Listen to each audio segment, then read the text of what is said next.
ഈശോയിൽ എൻ്റെ ഏറ്റവും പ്രിയപ്പെട്ട സഹോദരങ്ങളെ, കുറേ നാളുകൾക്ക് മുമ്പ്, അതായത് അച്ഛനായ ആദ്യത്തെ ഒരു 1-2 വർഷത്തിലാണ് ഞാനൊരു ഒരു പർട്ടിക്കുലർ സ്ഥലത്ത് ഒരു ധ്യാനം കൂടാൻ വേണ്ടിയിട്ട് ഇങ്ങനെ പോയി. അപ്പോൾ ധ്യാനത്തിൽ ഞാനിങ്ങനെ ഒരാളോട്, അവിടെ പ്രാർത്ഥിക്കുന്ന ഒരാളോട് ഇങ്ങനെ സംസാരിച്ചു. അപ്പോൾ അദ്ദേഹം എന്നോട് ഇങ്ങനെ പറഞ്ഞു, "അച്ഛാ, അച്ഛൻ്റെ പ്രായം 33-ാം വയസ്സിൽ അച്ഛൻ മരിക്കും എന്ന് പറഞ്ഞു." ആഹ് ഞാനാണെങ്കിൽ അന്ന് ഞാനത് കേട്ടിട്ട് വലിയ ഞെട്ടിയില്ല. കാരണം എനിക്ക് വലിയ ജീവിത ലക്ഷ്യമൊന്നും ഇല്ലാതിരുന്ന ഒരു ഒരു ഒരു സമയമായിരുന്നു അത്. അപ്പോൾ ഇയാൾ പറഞ്ഞു 33-ാം വയസ്സിൽ മരിക്കും എന്ന് പറഞ്ഞു. ഞാൻ ഇങ്ങനെ കണ്ണുനള്ളിയൊക്കെ ഇങ്ങനെ കേട്ടോണ്ടിരുന്നു. അപ്പോൾ പറഞ്ഞു, "അച്ഛാ, പേടിക്കണ്ട, അതൊരു അനുഗ്രഹമാണെന്ന്" പറഞ്ഞു. എന്നിട്ട് എനിക്ക് എക്സ്പ്ലെയിൻ ചെയ്ത് തന്നു. അതായത് ഈശോ മരണപ്പെട്ട ഒരു ആയുസ്സിൽ 33-ാം വയസ്സിൽ ഒരു വൈദികൻ മരിക്കുക എന്നൊക്കെ പറഞ്ഞാൽ അത് അച്ഛനൊരു വലിയ അനുഗ്രഹമാണ് അച്ചോ എന്ന് പറഞ്ഞു. ഞാൻ പറഞ്ഞു, "ഓക്കെ" എന്നൊക്കെ പറഞ്ഞു. പിന്നെ ഞാനത് വലിയ മൈൻഡൊന്നും ചെയ്തില്ല. പക്ഷേ ഞാനത് മൈൻഡ് ചെയ്തൊരു സമയം ഉണ്ടായിരുന്നു. എപ്പോഴാണെന്നറിയോ? 33-ാമത്തെ പിറന്നാൾ എത്തിയ സമയത്താണ് ഞാൻ ഓർത്തത്, കർത്താവേ, ഇങ്ങനൊരു സ്വരം നേരത്തെ കേട്ടിട്ടുണ്ടല്ലോ, മരിച്ചു പോവോ? മരിച്ചു പോകുമെന്നൊക്കെ ഓർത്തപ്പോൾ ഞാൻ ആദ്യം വിഷമിച്ചത്, എൻ്റെ എൻ്റെ കയ്യിലൊരു ബുള്ളറ്റൊക്കെ ഉണ്ടായിരുന്നു. അപ്പോൾ ആ ബുള്ളറ്റൊക്കെ എന്നാ ചെയ്യും? നമ്മളിങ്ങനെ മാനുഷികമായിട്ട് കുറേ കാര്യങ്ങളൊക്കെ ചിന്തിക്കുമല്ലോ. കുറേ പുസ്തകങ്ങൾ കയ്യിലുണ്ട്. അത് കുറേ വായിച്ചു തീർത്തിട്ടില്ല. ഇതൊക്കെ എന്നാ ചെയ്യും? ഇങ്ങനെയൊക്കെയുള്ള കുഞ്ഞു കുഞ്ഞു പൊട്ടച്ചിന്തകളൊക്കെ ഉള്ളിലോട്ട് വന്നു. ഞാൻ എന്താ ചെയ്തു? ഞാൻ ഇപ്പം ധ്യാനകേന്ദ്രത്തിലാണല്ലോ. അപ്പോൾ നല്ലൊരു കാര്യം ചെയ്യാൻ പറ്റുമെന്ന് വെച്ചാൽ, എൻ്റെ കുഞ്ഞു ബുദ്ധിയിൽ ഇങ്ങനെ തോന്നി, എന്തായാലും ഇന്ന് രാത്രി മരിക്കും. 33-ാം വയസ്സിൽ മരിക്കും. അപ്പോൾ പള്ളിയിലിരുന്ന് മരിച്ചാൽ നല്ലതല്ലേ എന്ന് വിചാരിച്ചു. അപ്പോൾ അങ്ങനെ നല്ലൊരു ചിന്ത വന്നതാണ്. അപ്പോൾ ഞാൻ എന്നാ ചെയ്തു? ഞങ്ങളുടെ ഇവിടെ അടുത്തൊരു, ഞങ്ങളുടെ ധ്യാനകേന്ദ്രത്തിൻ്റെ ക്യാമ്പസിലൊരു കുഞ്ഞു ഗ്രോട്ടോ ചാപ്പലുണ്ട്. അപ്പോൾ ഗ്രോട്ടോ ചാപ്പലിൽ ഈശോയെ ഫുൾ ടൈം എഴുന്നള്ളിച്ച് വെച്ചിരിക്കുകയാണ്. 24 ഹവേഴ്സ് ആരാധന നടക്കുകയാണ്. അന്ന് രാത്രിയിൽ അവിടെ ആരുമില്ല. ഞാൻ എന്ത് ചെയ്തു? രാത്രിയിൽ അത്താഴമൊക്കെ കഴിഞ്ഞിട്ട് പോയി അവിടെ ഇരുന്നു. അവിടെ ഇരുന്ന് കുറച്ച് നേരം ബൈബിൾ വായിച്ചു. കുറച്ച് നേരം ചുമ്മാ ഇങ്ങനെ ഈശോയെ നോക്കിയിരുന്നു. ഒരു 11 മണിയൊക്കെ ആയപ്പോഴത്തേനും ഇങ്ങനെ ഉള്ളിൽ ഇച്ചിരി സീരിയസ് ആയിട്ടുള്ള ചിന്തകളൊക്കെ വന്നു. കർത്താവേ, ശരിക്കും മരിക്കാൻ വേണ്ടി പോവാണോ? നിങ്ങൾ വിചാരിക്കും ഈ അച്ഛനെന്താ അതൊക്കെ അങ്ങനങ്ങ് വിശ്വസിച്ചെന്ന്. എൻ്റെ പ്രിയപ്പെട്ട സഹോദരങ്ങളേ, ഞാൻ അങ്ങനെയൊക്കെ വിശ്വസിക്കും. നിങ്ങളങ്ങനെ വിശ്വസിക്കുമെന്ന് എനിക്ക് അറിഞ്ഞൂടാ. ഞാൻ വിശ്വസിച്ചു. കാരണം അങ്ങനെ ഒരു ധ്യാനകേന്ദ്രത്തിൽ വെച്ച് സംസാരിച്ച ഒരു കാര്യമല്ലേ, പ്രാർത്ഥിക്കുന്ന ഒരാൾ പറഞ്ഞു തന്നൊരു കാര്യമല്ലേ, അതിനൊരു ഒരു വ്യത്യാസം ഉണ്ടാവില്ലെന്ന് ഞാൻ അങ്ങനെ ബിലീവ് ചെയ്തു.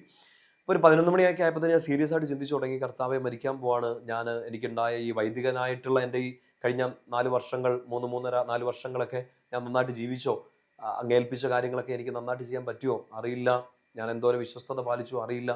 അങ്ങ് പ്രതീക്ഷിച്ച രീതിയിലൊക്കെ എനിക്ക് വളരാൻ പറ്റുമോ? അല്ലെങ്കിൽ ജീവിക്കാൻ പറ്റുമോ? ശുശ്രൂഷ ചെയ്യാൻ പറ്റുമോ? ഈശോയെ, ഒന്നും അറിയില്ല. എന്നിട്ട് ഞാൻ കുറേ നേരം ഇരുന്ന് ഇങ്ങനെ കുറേ കാര്യങ്ങളൊക്കെ ഇങ്ങനെ ചിന്തിച്ച് ക്ഷമയൊക്കെ ചോദിച്ചു, കർത്താവേ, എനിക്ക് എന്തെങ്കിലുമൊക്കെ അബദ്ധം പറ്റിയോ? എല്ലാത്തിനും ക്ഷമ ചോദിച്ചു. അന്ന് പിറന്നാൾ ദിവസമൊക്കെ ആയതുകൊണ്ട് ഞാനിരുന്ന് ആ, കും ആ, പിന്നെ നന്നായിട്ടൊന്ന് കുമ്പസാരിച്ചു ഒക്കെ ആ ദിവസങ്ങൾ ഒരുങ്ങിയിരുന്നു. അപ്പോൾ 12 മണിയായി. 12:01 പ്രിയപ്പെട്ടവരെ, ഞാൻ മരിച്ചില്ല. ഉം. അപ്പം പ്രവചനം തെറ്റിയതല്ല. ഞാൻ എന്തായാലും ഇരുന്നു. നേരം വെളുക്കാൻ ഇനി സമയമുണ്ടല്ലോ. പക്ഷേ 3 മണി 3:30 ആയപ്പോഴത്തേനും മരണത്തെക്കാൾ ബുദ്ധിമുട്ടിക്കുന്ന ഒരു സാധനമാണല്ലോ ഈ ഉറക്കം വരിക എന്നുള്ളതേ. പ്രത്യേകിച്ച് പള്ളിയിലൊക്കെ ഇരിക്കുമ്പോൾ എനിക്ക് നല്ല ഉറക്കം വന്ന് തൂങ്ങി വീഴാൻ വേണ്ടി തുടങ്ങി. ഈശോയ്ക്കാണെങ്കിൽ താങ്ങി നിർത്താൻ പറ്റാത്ത സ്ഥിതിയിലുള്ള ഉറക്കത്തിലായിപ്പോയി ഞാൻ.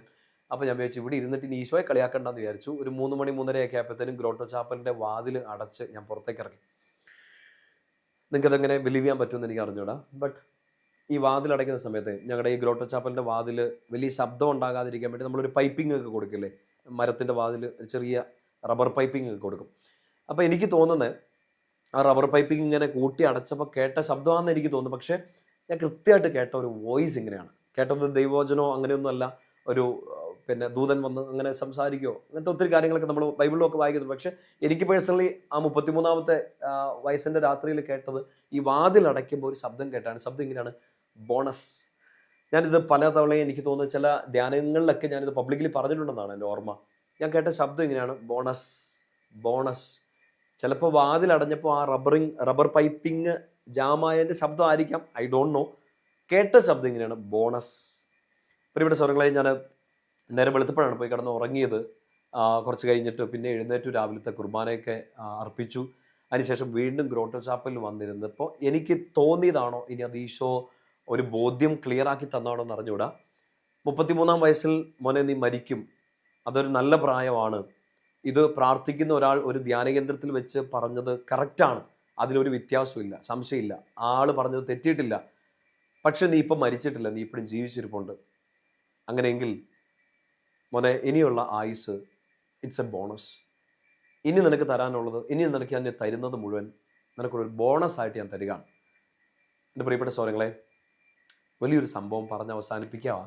ഇച്ചിരി നീണ്ടുപോയെന്ന് എനിക്ക് അറിഞ്ഞൂടാ. പക്ഷേ എനിക്ക് തോന്നുന്നു, എപ്പോഴും നമ്മൾ ഈ ദൈവസ്വരം കേൾക്കാനുള്ള ഒരു ഹൃദയം നമുക്കുണ്ടെങ്കിൽ ചിലപ്പോൾ ഒരു ശബ്ദത്തിലൂടെ ആയിരിക്കാം, ഒരു സംഭവത്തിലൂടെ ആയിരിക്കാം, ഒരു വായനയിലൂടെ ആയിരിക്കാം. ദൈവസ്വരം കേൾക്കാൻ നിങ്ങളുടെ ഹൃദയം തുറന്നിരിക്കുകയാണെങ്കിൽ ഏതു വിധേനയും ഏത് വഴിയിലൂടെയും ഈശോയ്ക്ക് നമ്മളോട് സംസാരിക്കാൻ വേണ്ടിയിട്ട് പറ്റും. ഞാനിപ്പോൾ ആ 33-ാം പിറന്നാൾ കഴിഞ്ഞിട്ട് കുറേ നാളായി, മരിച്ചിട്ടില്ല. ഞാൻ ഇപ്പോഴും ബിലീവ് ചെയ്യുന്നു. പേഴ്സണലി ആസ് എ പ്രീസ്റ്റ് ഞാൻ ഇപ്പോഴും ബിലീവ് ചെയ്യുന്നതാണ്. നമ്മളിങ്ങനെ വായിക്കുന്നില്ലേ, കർത്താവ് ഓരോ വർഷവും വളവിടുന്നു, വെള്ളം ഒഴിക്കുന്നു, വെട്ടിയൊരുക്കുന്നു. ഞാൻ പേഴ്സണലി ബിലീവ് ചെയ്യുന്ന ഒരു കാര്യമാണ്, ഓരോ വർഷവും കർത്താവ് എനിക്ക് ബോണസ് തന്നുകൊണ്ടിരിക്കുകയാണ്. ഓരോ വർഷം എന്ന് മാത്രം ചിന്തിച്ചാൽ പോലല്ലോ, ഓരോ ദിവസവും എൻ്റെ പ്രിയപ്പെട്ട സ്വരങ്ങളെ എനിക്ക് മാത്രമല്ല, നിങ്ങൾക്ക് ഓരോരുത്തർക്കും ഈശോ ഓരോ ദിവസവും ബോണസ് തരികയാണ്. ഒന്ന് ബെറ്റർ ആവാൻ, ഒന്നുകൂടെ ഒന്ന് തിരുത്താൻ, കുറച്ചുകൂടെ നന്നായിട്ട് ചെയ്യാൻ, കുറച്ചുകൂടെ ആനന്ദത്തോടു കൂടി ജീവിക്കാൻ, കുറച്ചുകൂടെ പ്രത്യാശയോടുകൂടി ജീവിക്കാൻ, കുറച്ചുകൂടെ അധ്വാനിക്കാൻ, കുറച്ചുകൂടെ ലോകത്തിന് ഒരു നന്മയായി തീരാൻ വേണ്ടി നമുക്ക് എല്ലാ ദിവസവും ഈശോ ബോണസ് തരികയാണ്. പറഞ്ഞു വരുന്നത് ഈ ബോണസിനെ കുറിച്ചല്ല. Have you ever heard his word? ഈശോയുടെ സ്വരം നിങ്ങൾ കേട്ടിട്ടുണ്ടോ എന്നുള്ളതാണ് വളരെ പ്രധാനപ്പെട്ട ഒരു കാര്യം. ഒരുപക്ഷെ ഞാൻ ആ ചാപ്പലിൽ ഇരുന്നപ്പോൾ എനിക്ക് കിട്ടിയ ഒരു സ്വരമായിരിക്കാം. അത്രയും നേരം അവിടെ ഇരുന്നതിൻ്റെ പേരിൽ ഈശോ ഒരു വചനം പോലും തരാതെ ചിലപ്പോൾ ബോണസ് എന്നൊരു വാക്ക് ആ വാതിലിൻ്റെ ശബ്ദത്തിലൂടെ തന്നായിരിക്കാം. എവിടെയും പ്രകൃതിയിലൂടെ കർത്താവിന് സംസാരിക്കാമല്ലോ, പ്രവാചകന്മാരിലൂടെ മാത്രമല്ലല്ലോ. കർത്താവ് എപ്പോഴെങ്കിലും നിങ്ങളോട് അങ്ങനെ സംസാരിച്ചിട്ടുണ്ടോ? I tell you, if your heart is open, he can speak to you in any way. നിങ്ങളുടെ ഹൃദയം തുറന്നിരിക്കുകയാണെങ്കിൽ എങ്ങനെയും കർത്താവ് നിങ്ങളോട് സംസാരിക്കും. എൻ്റെ പ്രിയപ്പെട്ട സൗരങ്ങൾക്ക് ഇത് പറ്റുമോയെന്ന് അറിയില്ല. ഞാനൊരു ചലഞ്ച് പോലെ, ഒരു സ്നേഹത്തിൻ്റെ ആത്മീയ ചലഞ്ച് നിങ്ങൾക്ക് തരികയാണ്. നിങ്ങൾ എവിടെയെങ്കിലും വെച്ച് എപ്പോഴെങ്കിലും ഈശോയുടെ ഒരു സ്വരം കേട്ടിട്ടുണ്ടെങ്കിൽ, ഒരുപക്ഷെ ഒരു വചനമായിരിക്കാം, ഇല്ലെങ്കിൽ ഏതൊരു ആളുകളോട് സംസാരിച്ചായിരിക്കാം, അങ്ങനത്തെ എന്തെങ്കിലും ഒരു സംഭവം നിങ്ങളുടെ മനസ്സിൽ ഇപ്പോൾ ഓർമ്മ വരുന്നുണ്ടെങ്കിൽ, പറ്റുമെങ്കിൽ നിങ്ങൾക്ക് അങ്ങനെ ഒരു പ്രൈവസി ബുദ്ധിമുട്ടില്ലെങ്കിൽ, ഒരു ഇച്ചിരി ഓപ്പൺനെസ് ഉണ്ടെങ്കിൽ, നിങ്ങൾക്ക് നമ്മുടെ കമൻറ്റ് ബോക്സിൽ അതൊന്ന് എഴുതിയിടാം. ചിലപ്പോൾ ഇച്ചിരി ദീർഘമായ എഴുത്തുകളായിരിക്കാം, ടേക്ക് ടൈം. അല്ലെങ്കിൽ ഒരു കുഞ്ഞു വാക്കായിരിക്കും, ഇപ്പം അച്ഛൻ കേട്ട പോലെ ബോണസ് എന്നൊരു കുഞ്ഞു വാക്കായിരിക്കും നിങ്ങൾ കേട്ടത്. ജസ്റ്റ് അതൊന്ന് ടൈപ്പ് ചെയ്തിടാൻ പറ്റുമോ? അത് ഒരു തെളിവാണ്, ഒരു സാക്ഷ്യമാണ്. ഈശോ മനുഷ്യരോട് സംസാരിക്കുന്നു. പ്രത്യേകിച്ച് നമ്മുടെ ചില പ്രതിസന്ധി ഘട്ടത്തിൽ, നമ്മുടെ കൺഫ്യൂഷനുകളിൽ, നമ്മുടെ ആകുലതകളിൽ, വ്യാകുലതകളിൽ, അസ്വസ്ഥതകളിലൊക്കെ കർത്താവ് സംസാരിക്കുന്നു എന്ന് അങ്ങനെ സംസാരിച്ചവരുണ്ടെങ്കിൽ അത് കമൻറ്റ് ബോക്സിൽ ഇടുമ്പോൾ, എൻ്റെ പ്രിയപ്പെട്ട സ്വരങ്ങളെ, കർത്താവ് എന്നോട് സംസാരിക്കുമോ എന്നൊക്കെ ഓർത്ത് സങ്കടപ്പെട്ടിരിക്കുന്ന ഒരുപാട് പേർക്ക് അതൊരു പ്രത്യാശയായിരിക്കും.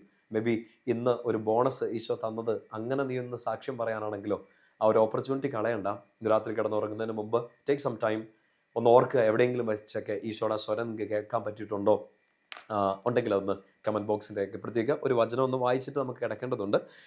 വിലാപങ്ങളുടെ പുസ്തകം 3-ാം അധ്യായത്തിൽ അതിൻ്റെ 56-57 വാക്യങ്ങളാണ്. വിലാപങ്ങൾ 3, 56, 57 വാക്യങ്ങൾ. സഹായത്തിനായി എൻ്റെ നിലവിളിക്കെതിരെ അവിടുത്തെ ചെവി അടയ്ക്കരുതേ എന്ന യാചന അവിടുന്ന് കേട്ടു.